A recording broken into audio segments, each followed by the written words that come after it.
Capes on the Couch podcast is for entertainment purposes only. Dr. Issues is a psychiatrist, but he is not your psychiatrist and does not have knowledge of your individual situation. For any personal mental health concerns, please consult your own healthcare providers. For medical emergencies, please call 911 or the designated number in your area immediately. Remember that you are not alone and help is out there.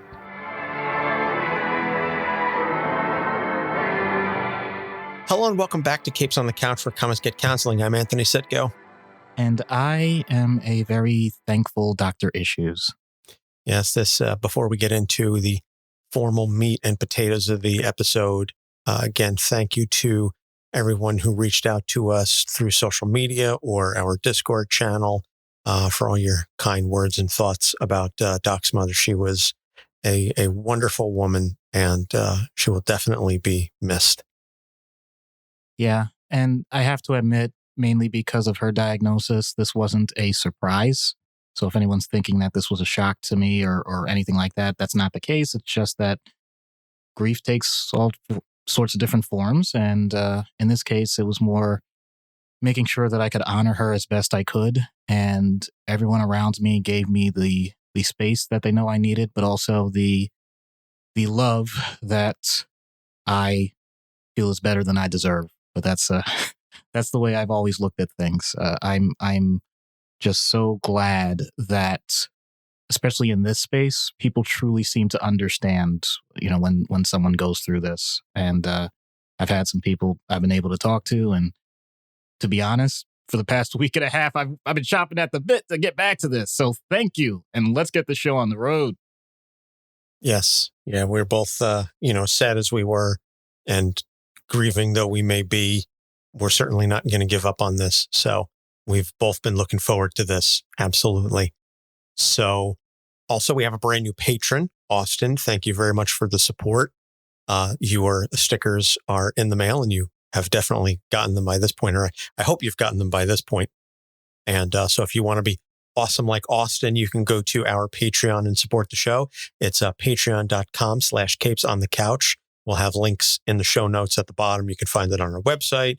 They're basically all over the place if you want to go ahead and support the show and unlock exclusive content, early access, a whole host of other various awesome things. And we are going to be getting back into the trade paperback reviews within the next week or two to give those to our patrons, because that's always a fun part of the show. And last reminder again, we are doing the AMA for our 150th episode next week. So you can go ahead and continue to get those questions into us, questions and comments. Please feel free. You can email us at capesonthecouch@gmail.com. You can send them to us through Facebook DM, Twitter, Instagram, our Discord channel, in any way, shape, or form that you want to go ahead and reach out to us and ask us all kinds of questions. If you have comments, whatever, we're just going to read them basically sight unseen, record the episode, because it's a lot more fun that way. And then we've got a fun little surprise that we've been working on for all of you. And again, mum's the word on that. So with that being said, we are going to get into the episode now as selected by our present level patron, Janine. And this is number 4 from the Umbrella Academy, also known as the Seance. Klaus Hargreeves was created by Gerard and Gabriel in the Umbrella Academy number 1. And you can go back to issue 130 for a look at when we covered number 5. And we also did the first volume, the Apocalypse Suite, as one of our trade paperback reviews exclusive for our patrons. So if you are a Patreon, go ahead and check that out. For those of you unaware of the Umbrella Academy, it is a team of 7 superpowered children born to women who previously showed no signs of pregnancy, and they were all adopted by Dr. Reginald Hargreeves, a wealthy philanthropist who was also secretly an alien. So in Volume 1, the Apocalypse Suite, Klaus is introduced as part of the team. Upon their introduction, they are a group of 10-year-old children who stopped the Eiffel Tower from destroying the world because it was being run by a zombie Gustav Eiffel as part of his plan to overthrow the planet. This was all set sort of 20 years ago in flashback. So in the present, their adoptive father, Dr. Hargreeves, has died, and the team reunites to bury and mourn him.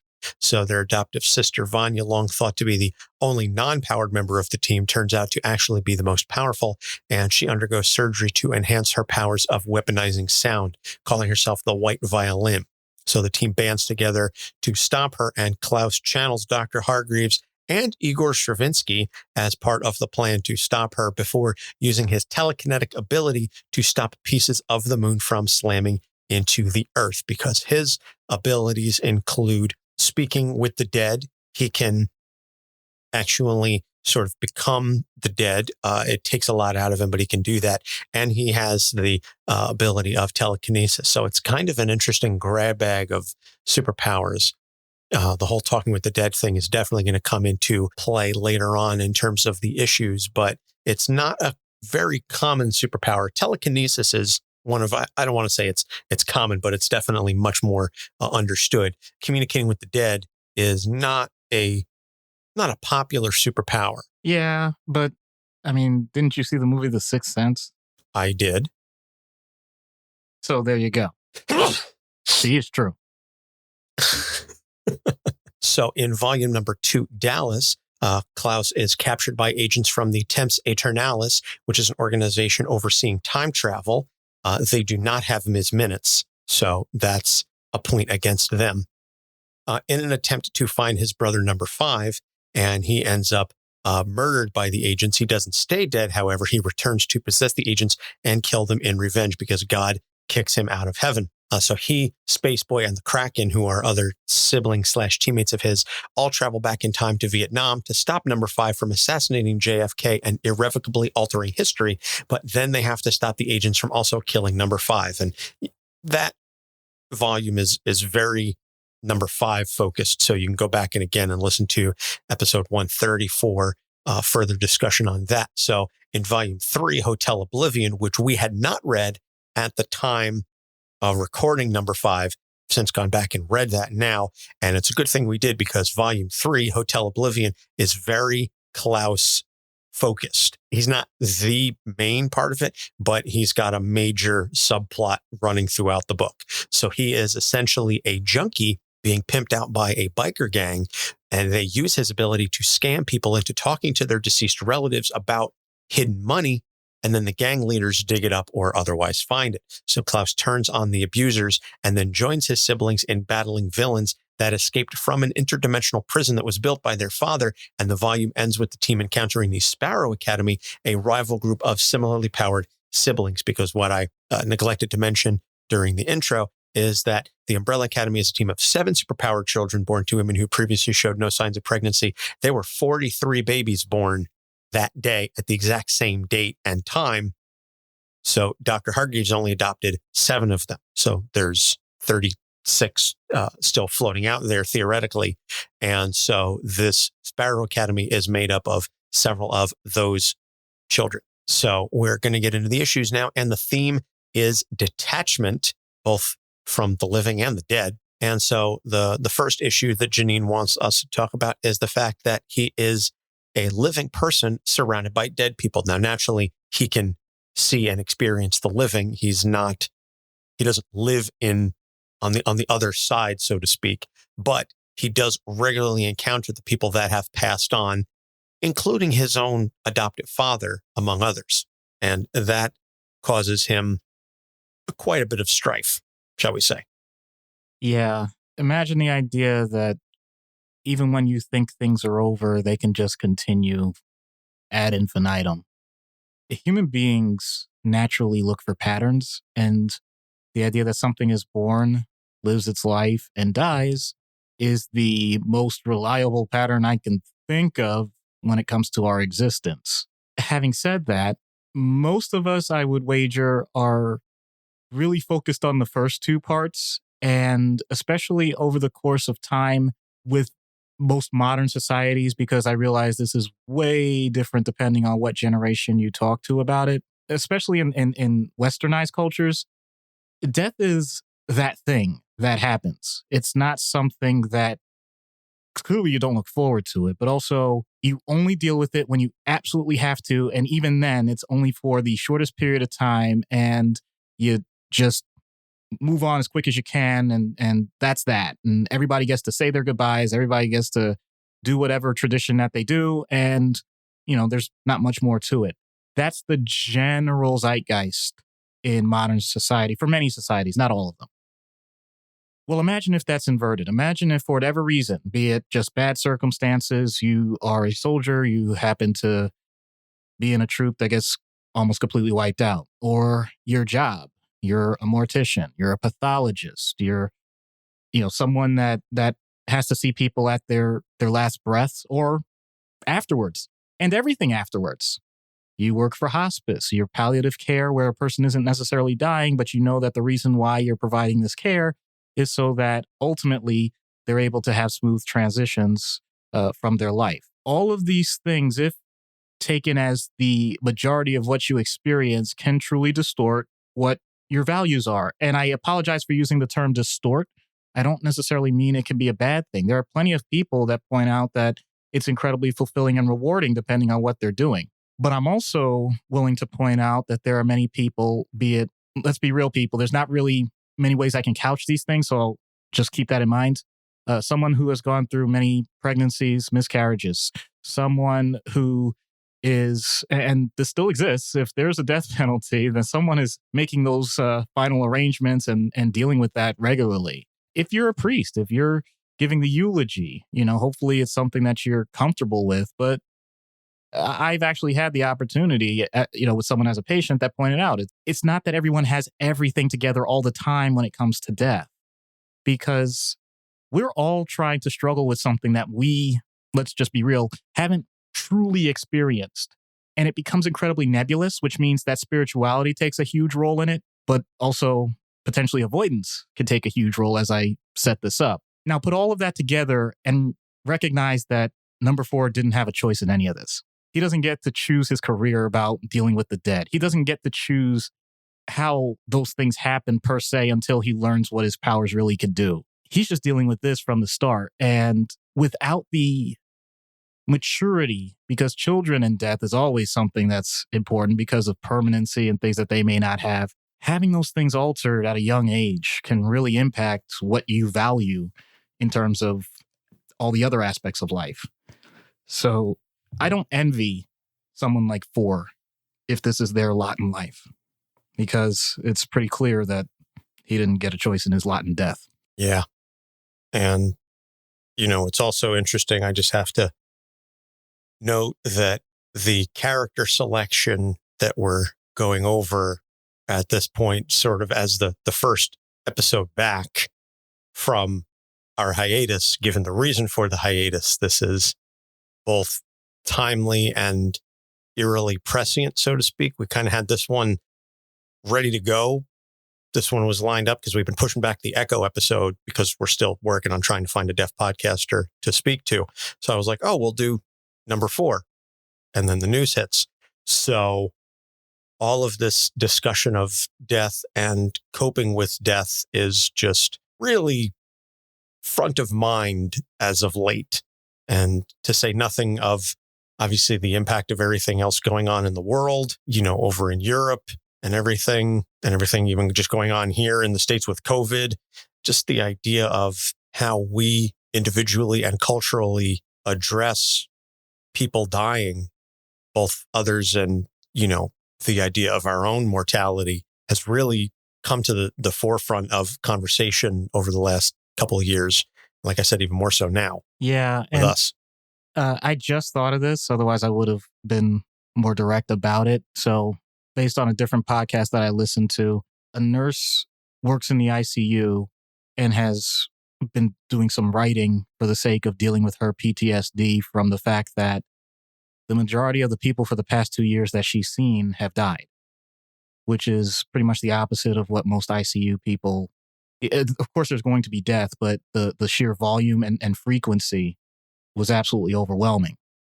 And she put out I think it's on YouTube, a great YouTube video. I'll see if I can find it from the show notes in that podcast, because it's just incredibly powerful with the idea that when things happen that are unexpected and they are the most serious things that could possibly happen, you don't get a chance for the space to grieve. you have to continue to the next one and on to the next one. And it really can batter people down. And we all, in general, have this idea that as long as you tough it out, that you'll be okay. I'm eating my own cooking here. It's okay to sometimes not be okay. And it's okay to let down a little bit about the sadness. And as a matter of fact, talking about the sadness often can avoid having to talk about the depression later. Very true. Absolutely. So the next issue, and it's directly an offshoot of the first one, is because he is a living person surrounded by the dead people, and because he is consistently straddling that line between the living and the dead, going back and forth between those two worlds, he is a junkie. And the drug use as a coping mechanism is something that we see very much in our reality. Certainly, there's no shortage of that. And I can even speak to addictions in my own family. So this is nothing new for people to understand, but his particular use, again, is tied to his ability in many ways. And as I said in volume 3, it's what he sort of gets, quote unquote, as payment from the biker gang, that they give him the drugs so that he can shoot up, so he can take control of the dead and talk to the deceased and use them as part of his game. It's all very unsavory, essentially, but the drug use as a coping mechanism, I think, is something that makes him a very tragic character. And that's without everything else going on. Yeah, and it makes a relatable character. In many cultures, forget other illicit or exotic drugs or anything, the term drown your sorrows. It's directly tied to alcohol. And the idea is, in the moment, you're going to share some stories about the person, think of the good times, and everybody's hugging each other, and it's all great, and it honors the person, et cetera, et cetera. That's not always the case. And obviously it doesn't just stop with alcohol. It can be any substance. The whole point is alteration. We know that. And in previous episodes, I know we've definitely talked about substances, but in this case, it's really direct. It's the idea that there is something that is so profound of what's going on in your life, regardless of intelligence level, regardless of skill, regardless of supports even, the person sees no other way to deal with reality. And the coping is escape. It's just putting everything on the back burner, because when you're feeling like that, it's at least not feeling anything else. And sometimes we give a little short shrift to when we become deprecating towards those that use substances. And I'm not picking on Anthony when I say this, but even the term junkie as an example. The idea is that somehow that is a moral failing of the person. And that may not be fair, in the sense that if the person hasn't found a way to develop anything else that would be worth it in their life, drugs are good. And I don't mean that encouraging people to use drugs. That's not what I'm getting at. What I'm getting at is anything that's temporarily better than the current situation is going to lead a person to recreate that as much as possible. And that's where the addiction comes in. Addiction wouldn't be something that happens if it didn't have a reward at the end. Obviously, there's the biological and physiological component of that actually alters how your brain processes things because of the release of certain neurotransmitters. That's true. But also just the idea, and you can ask certain people with addictions, depending on what it is, about the ritualizing of it. Even the things that we consider to be innocuous. If you go to someone's house and they show you their favorite bong, if they notice that someone really important or really close to them is coming over, so they break out the special glass. If they notice when they're recounting, even in the emergency room, and yes, this is a case I've dealt with, even in the emergency room after they've been hit by a car and it was because they stumbled out into the street, and you ask them, when was the first time you drank? And they have a twinkle in their eye. The associations that you can come up with substance use, I'm sorry, it's naive to say that they're all negative, because it wouldn't exist if that were the case. And if you're not masochistic, think about this. imagine just taking a pin or something and just poking it in your stomach over and over again. I'm not talking acupuncture. I'm saying something that hurts, something that is actually unpleasant.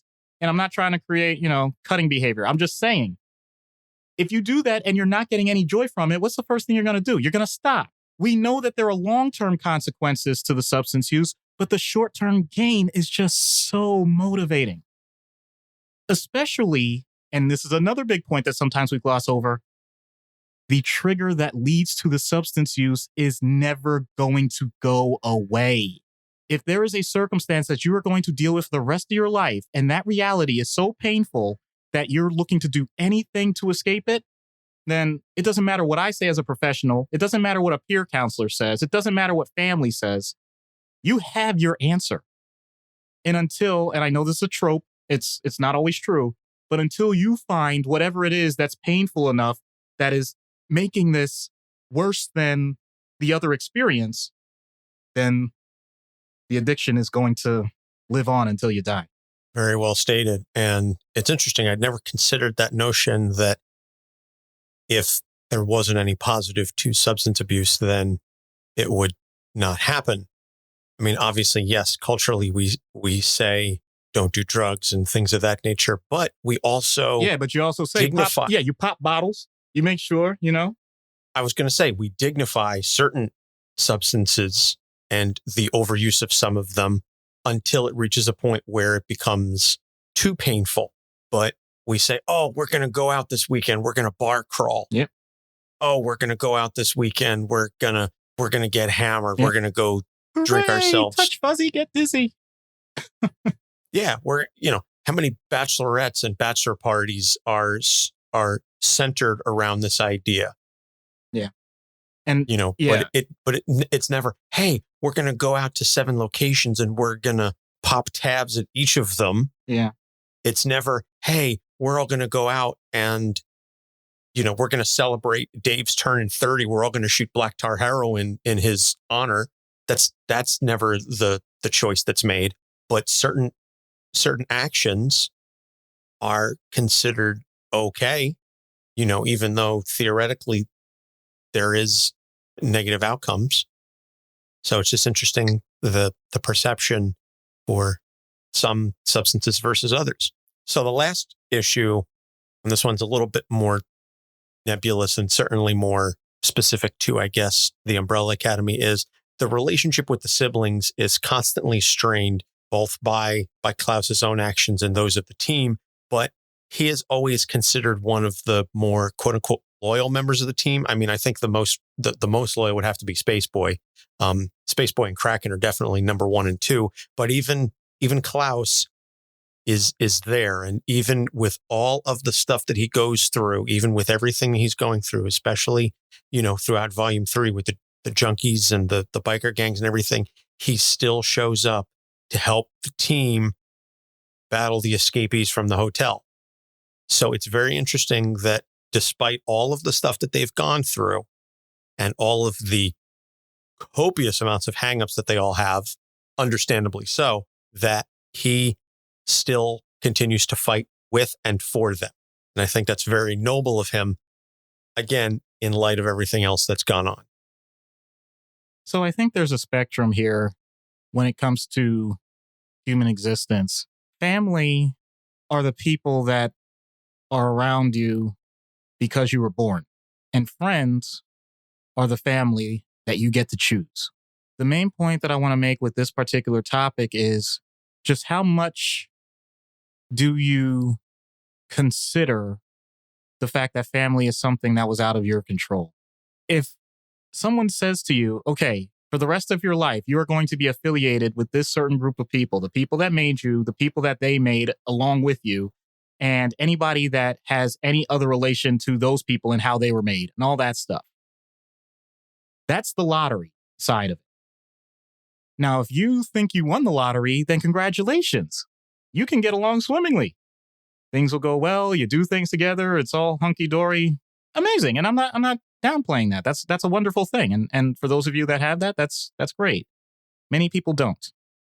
It's more along the lines of, well, you're in the world now and your genetic lottery says that this is going to be rough. And much of it, until a certain age, is going to be no say, no control of your own. The idea that you have a built-in support system can be wonderful. You didn't have to pick and choose them. They were already there. And therefore, when things go wrong, you have something to fall back on. But if that system doesn't have your back, heaven forbid that system is abusive, heaven forbid it's just simply indifferent, then you may not hold the same views. But as always, there's no such thing as a perfect stratification of all of this. So these emotions and these thoughts can exist simultaneously and usually do. And there is an inherent nature to that because we need to survive. Groups of humans survived this long because they recognized groups were valuable. And if you had a biological group that was willing to stick with you, that's even better. So you know that, quote unquote, know that inherently. It's part of your survival mechanism. But when you get the other evidence, oh my goodness, how do you challenge it? And also, does that mean that you cut ties? In this case, it's obvious that Four doesn't. And there is a lot of merit to that. The idea that you didn't get to pick your family when you were born, but you get to pick your family now. And if you're willing to show them that grace and you're willing to continue to work through things even when they're the most difficult points, then that can be the greatest reward possible. So kudos to him for doing that. But like I said, there is always that opportunity where if it's clear that both sides cannot come to a decision that things are going to work out, then both sides have to do what's best for themselves and, quote unquote, what's best for the family. So this is something that's always changing. The biggest mistake I think people can make about their families is the idea that they're going to always be the same.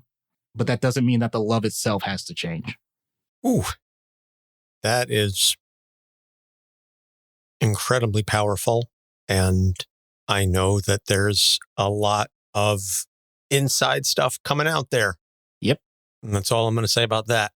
But, well, no, I want this on record. I love every single member of my family. I want that to be very clear, and if I apologize if my voice cracks a little bit when I'm saying that, but that's the truth. Everything else aside. I certainly wasn't questioning that. Yeah. No, I know you weren't. I'm saying, because we're dealing with a group of people that don't need to know everything, but as a human being, I'm just pointing that out. So, that's my stance. And that's something, and I apologize. It's just the way I talk anyway with these types of topics. That's something I'll take to the grave. My soul is clean about that. As is mine. And as it should be. So to avoid getting even deeper down that rabbit hole, we're just going to take a break. We're going to plug our sponsor and a couple other shows. And when we get back, we will get into treatment. So stay tuned. This podcast is sponsored by BetterHelp. Is there something interfering with your happiness or preventing you from achieving your goals? BetterHelp will assess your individual needs and match you with a licensed professional therapist. You can begin communicating within 48 hours. It isn't a crisis line. It's not self-help. It's professional counseling done securely online. BetterHelp has a network of over 15,000 counselors with a broad range of expertise. You can log in and message your counselor anytime to get timely and thoughtful responses. You can also schedule regular video or phone sessions. No waiting room required. BetterHelp is committed to facilitating great therapeutic matches, so they make it easy and free to change counselors if you feel you don't have a good connection. It's more affordable than traditional offline counseling, and financial help is available. BetterHelp wants you to start living a happier life today. Visit betterhelp.com/capes, that's better HELP, and join the over 1 million people taking charge of their mental health with the help of an experienced professional. Special offer for Capes on the Couch fans. Get 10% off your first month at betterhelp.com/capes. Have you ever found yourself confused about the current state of the MCU or whatever the hell is happening with the DC universe? Do you often have no idea what the hell the difference is between craft beer and that Bud Ice stuff at the gas station? Well, then look no further. We present to you Hops Geek News. We're yet another geek and beer podcast in an already oversaturated market. All right. We drink and we pretend we know things. More often than not, we don't really know things, but we do talk some really great topics, and we most definitely can drink. We'll deliver you news and then dive into any random topic you might have never knew you actually were passionate about. With lots of fun facts about beer. And from Marvel to DC and Star Wars, and to why Die Hard is most definitely a Christmas movie. Which it is. Basically anything that our spouses are sick of hearing us talk about. Join us on YouTube or anywhere you listen to podcasts. New episodes weekly. Just search Hops News.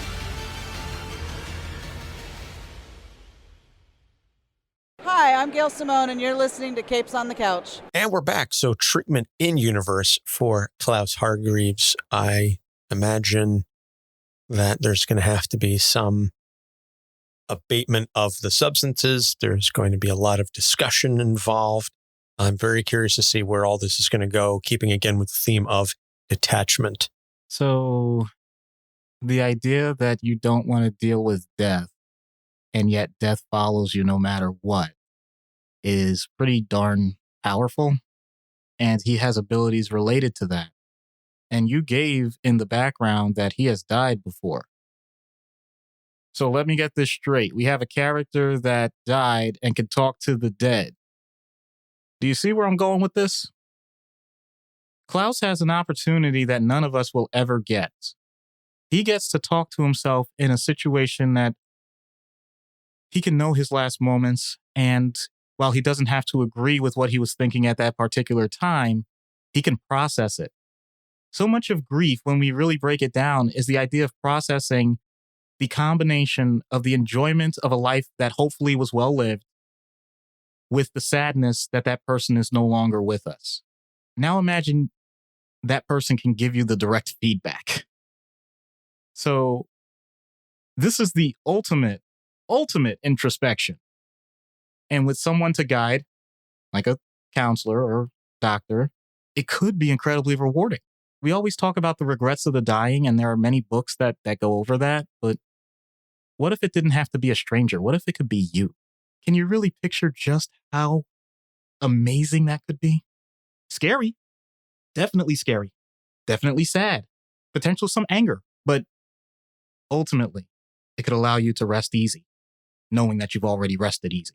You just continue to come up with quote after quote after quote on this episode.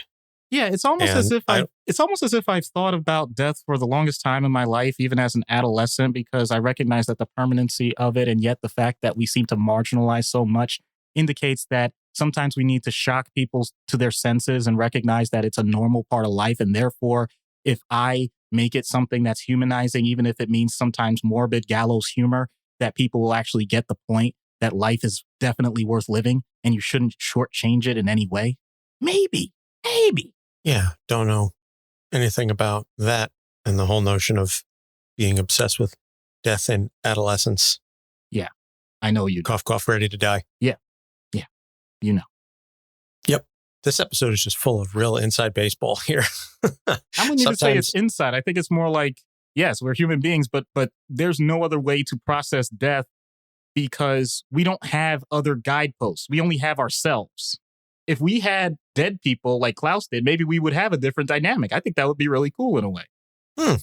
Something else I never considered. You're just dropping these truth bombs left and right. So out of universe then, obviously the whole talking to the dead thing cannot happen. However, what we do have, if you take that away, is still someone coping with childhood abuse because of an abusive foster parent, grew up in a, shall we say, an adoptive environment, and is now struggling with substance abuse issues. And that is a very real person that is not hard at all to drum up and consider. Yeah. And the way to ask those types of questions, the most common personal response that people give in general when it comes to anything involving mental health is, what is wrong with you? And it implies the idea that this person somehow has a fatal character flaw that must be overcome in order to live a better life. Trauma indicates what happened to you. It's the idea that there are so many factors that are beyond the person's control that at any given moment, they're doing the best thing they can for the sake of their own survival and well-being. And when you flip things around like that, it allows for a greater sense of empathy. But it's not just empathy from the counselor or therapist or social worker or whatever. It allows the person to have empathy for themselves. Not a pity party, not trying to say that they need to wallow in this idea that things are less than ideal or that things are unfair or the injustice and all of that, it allows for that personal emotional agency that the person can accept that from this point forward, they can do things differently than that they have before and expect different results.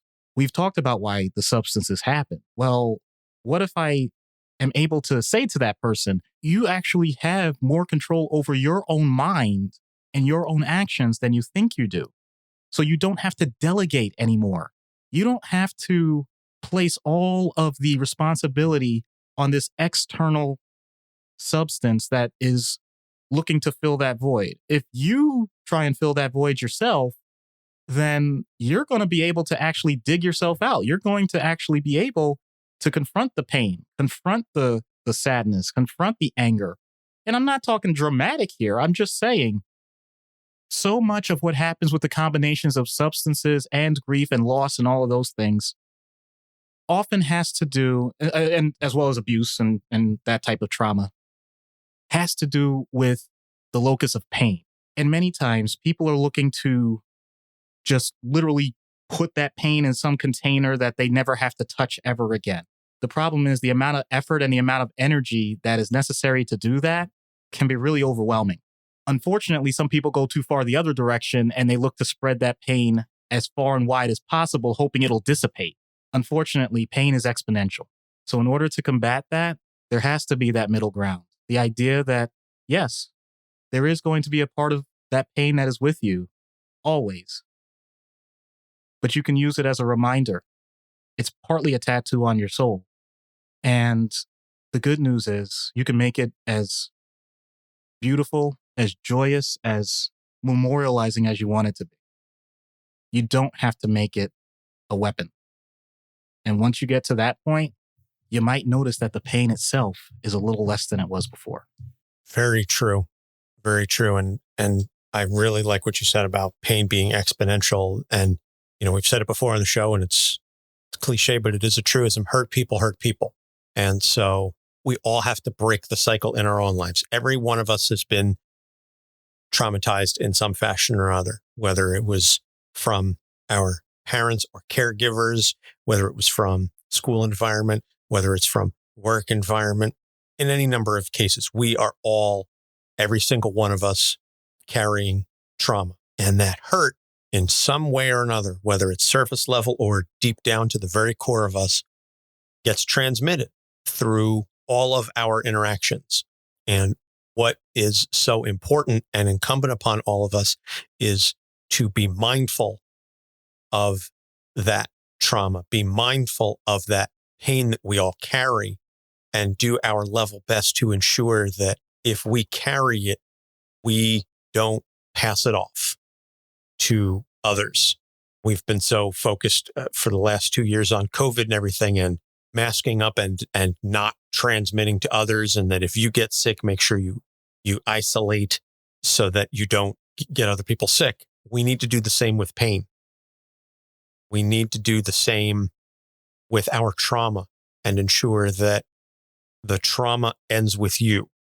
Are you going to be able to completely eliminate it? No, we're being realistic here. But if you can do your level best to ensure to minimally transmit the trauma that you are carrying in your life so that you don't pass it on to others intentionally or unintentionally, then we can all begin to collectively heal. But that doesn't happen until we acknowledge and address it. We have to face it. We all have to face it, and you have to come to terms with it.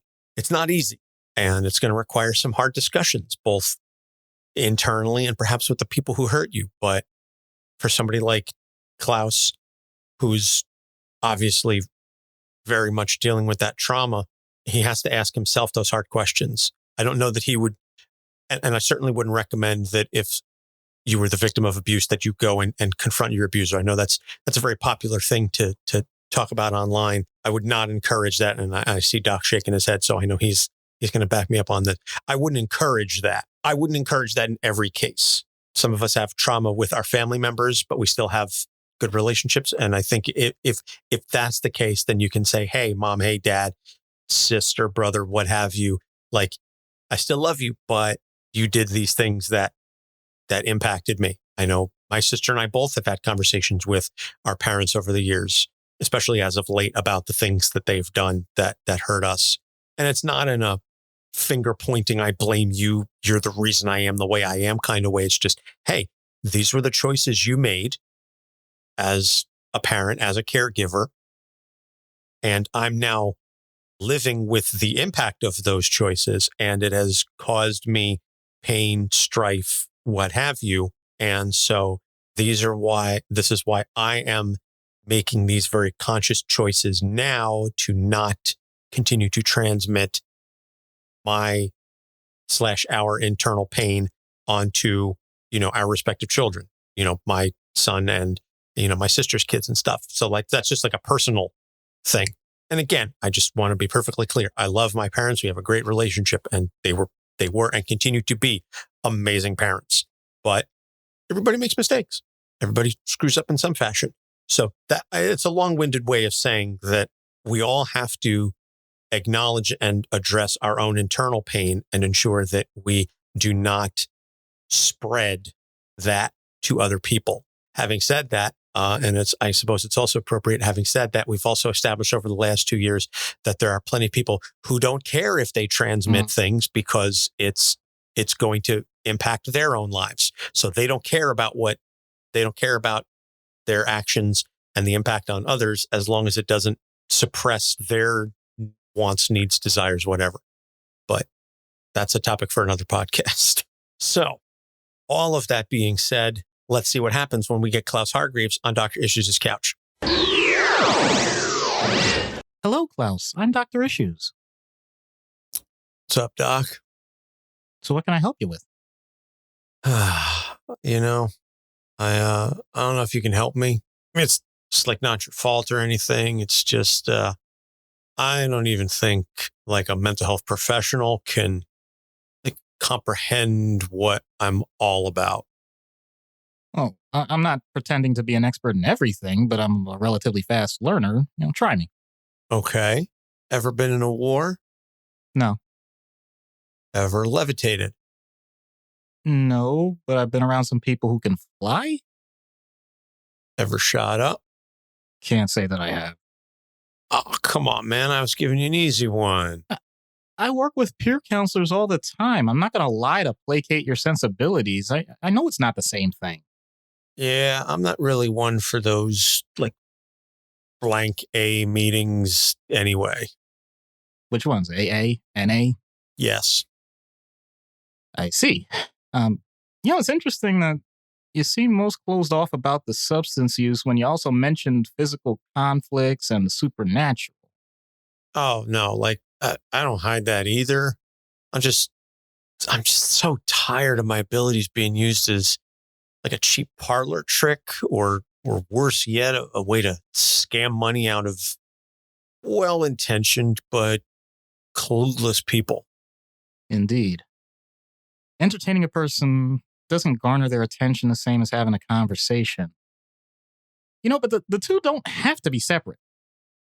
Well, I don't entertain so much as shock the hell out of people, but I mean, I guess I get your point, but I mean, like I can strike a balance. That's kind of where the dynamic shifts. You think talking to someone in trouble is speaking to their soul. Man, I speak to their soul. That's deep. What kind of lessons have you learned from that? Mostly the regrets. I mean, even the dead can still worry. So, hey, I bet there's someone that you'd like to talk. Don't. Oh? Oh. I see. Well, that's kind of awkward. My reaction aside, actually, it's not as bad as you think. I mean, how do I put this? Us mere mortals may not delve into that realm as frequently as you, but that doesn't mean that there isn't a connection. Every single day, even if just for a few moments. Well, I mean, humor helps, right? Don't I know it? Yeah, I mean, look, that's my thing. Anybody that knows me, is that your go-to? coping mechanism? I mean, I have plenty, but that's kind of like a quick fix. No, I think the problem is that there's like no way to move on for me. You know what I mean? Like people like you get that transition and it sucks. Yeah. But then you go about your business. I am the chump that gets the feedback loop when others pass along, like over and over and over. And I got to dampen that somehow. Well, that's a common plight among those that suffer from addiction. Well, I wouldn't say it's all suffering. I mean, you enjoy it until you can't. Yeah, I realize that, but what's your motivation to change? I want to see where this goes. Well, I don't have a particular agenda for like how many sessions we're going to have. No. I mean, all of this. It's a lot, man. I mean, I get put in spots where I'm just expected to call on some sort of great wisdom through the ages, but I just want to listen to some music, I just notice the little things be trivial. Just like kind of focus on the now. I mean, that's not as bad as it seems. My family, such as it is, I mean, they get bogged down with saving the world because they can't save themselves.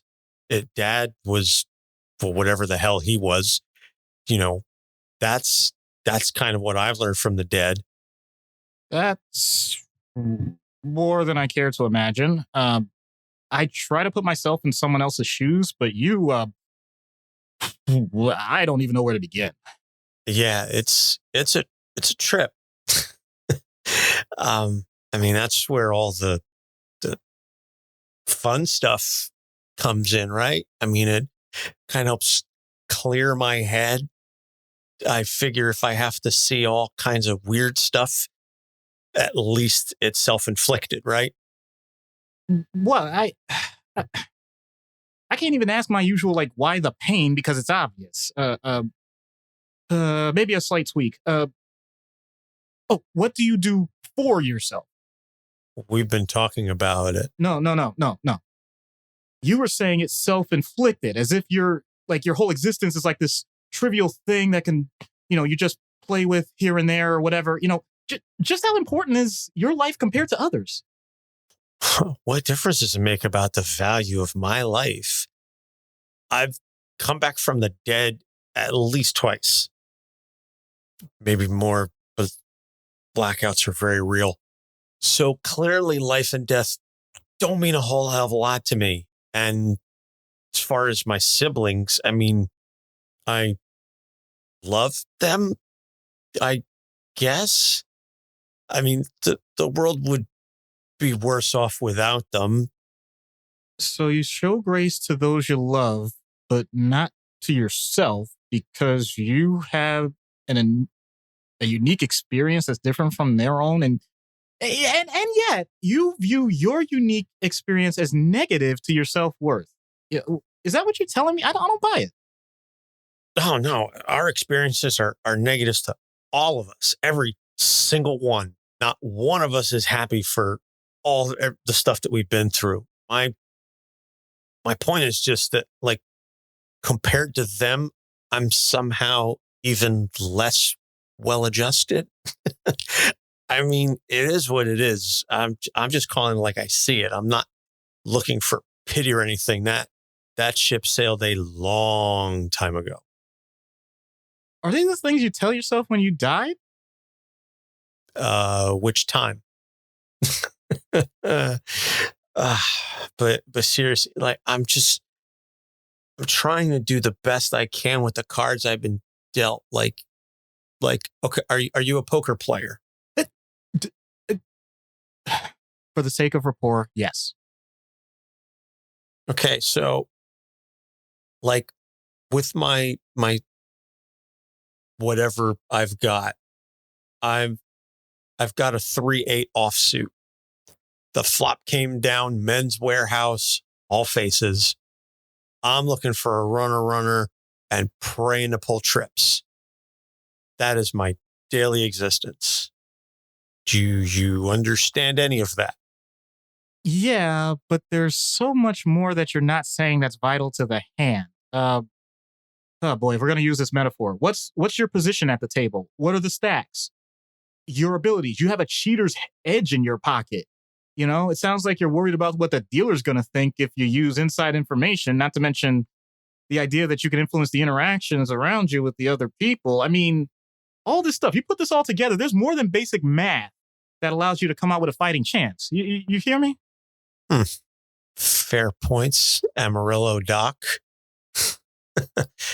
I guess I could do a better job of reading the players at the table, bluff or force them to lay down. So, any suggestions? Well, before you start looking at them, start with yourself. Know your tells. Don't telegraph everything at once. Wonder why at this point everybody pushes you around with a bad hand. You have an ability to get to see the turn in the river over and over and over after the hand is done. That's useful information. Just incorporate that in how you deal with others. And I suppose you're going to tell me that I should do all of this with a clear head. Well, no Well, I can't promise it'll be all the time, but I suppose I can take a break from time to time and maybe get a better handle on things. So I guess that'll make you happy. And so now that we're done with that, you ever done shrooms? You really... You know what? I'm going to tell you exactly what I tell most folks. Just say no to most drugs. Well, if you ever want to take a trip with me, you know where to find me. So if you read the script as is included in the show notes, you'll note that I deviated more so than usual on this one. And it's because when I'm reading these words, when I do the skits, and this is a little bit of, continuing the whole thing of Inside Baseball, when I'm reading these, I really do my level best to try and get myself physically and mentally inside the head of this kind of character. And obviously you're not watching this, but I mean, Doc was watching me. I'm sitting, I'm kind of fidgeting. I had a very different physical demeanor throughout the entire time of reading this because I was just so absorbed into the physical space that somebody like Klaus would inhabit. And so while I'm reading this, like my eyes are up, but my head is down. So I'm in this uncomfortable, awkward spot and I'm fidgeting with my clothes and I'm doing all this sort of stuff. And I was just like, I'm just going to come up with stuff that fits the theme of what it is that I'm saying, but is also just more in the moment, in the headspace. And so this is always really fun for me when I get to play and act like this. This is really my only acting outlet at this point, aside from, pretending to be Captain Barnacles or Pacer, whichever one of the Octonauts my son has assigned to me to play in the Octopod on a given day. So this is just really fun to inhabit this kind of character. So thank you. it's a little thing for me, whatever. I just had to say that. So in case you're reading the script and you're like, Anthony just like went off script for like 40% of this episode. Now you know why. So recommended reading, volume 3, Hotel Oblivion is heavily focused on Klaus. I said this earlier. He's not like the main plot, but he's definitely, I would say, he's the primary B plot of the book. The main plot is the hotel, is the titular hotel and the prison and everything else. But Klaus has a key role throughout the book as a subplot in all of that. So go check that out, and we'll have links to that in the show notes. So upcoming episodes, as we said, next episode is the 150th episode, and get those questions into us. And so we can get that done. And we will, like I said, have a lot more surprises.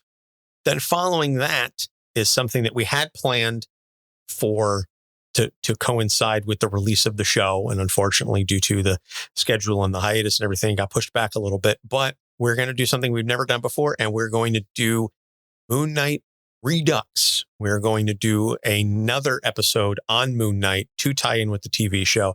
And since it is 4 years later, we are going to talk about what the character's been up to since then. And we're going to address it with a brand new set of eyes, because Moon Knight was our 4th episode that we ever did. And the show has drastically changed since then. And I'd like to think that this would be the episode we would do on Moon Knight if we hadn't done him the first time. So we can sort of cover it with new eyes. And then Elsa Bloodstone, a wonderful character. Thank you so much, Ruby, for this suggestion. I have been a fan of Elsa Bloodstone ever since I read Next Wave. So I'm very much looking forward to diving into her. So with all that being said, as always, you can find all of our episodes on our website, capesonthecouch.com. Please leave us a rating and review, whether you're listening to us on Apple Podcasts or Podchaser or any one of the myriad platforms that allows you to like, rate, and subscribe. I know a lot of folks have been pushing Good Pods as of late.